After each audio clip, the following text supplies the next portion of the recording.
What we have here is the exercise I'm calling the finger elevator.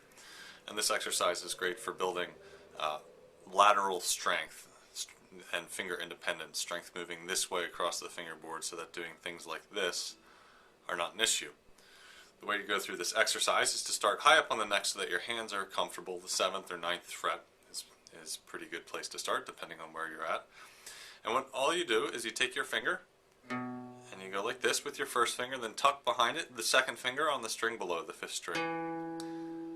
And then the next string down, you're going to use your first finger. On the 3rd string, your 2nd finger. And on the 2nd string, your 1st finger. And on the 1st string, your 2nd finger. And then backwards.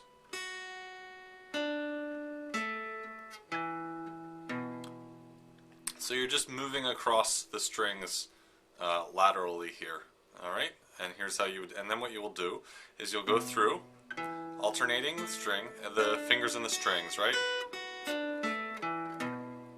And what you'll do next is you'll switch and work all the fingers like this.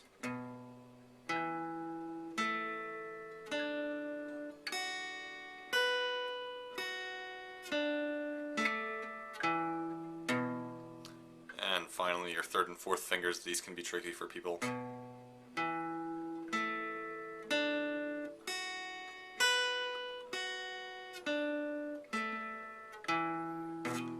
Now, as you're doing this, it's important that your hand moves also, so that your thumb doesn't stay put on the back of the neck, but moves up and down with the neck of the guitar.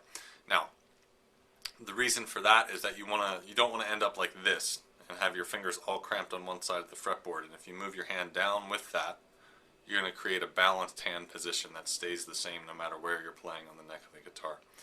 And what you can do is you want to go through that in a couple different positions, so maybe do it there and then move down a fret and go through it there and then go through it there, and make sure you do all the finger combinations on all those frets.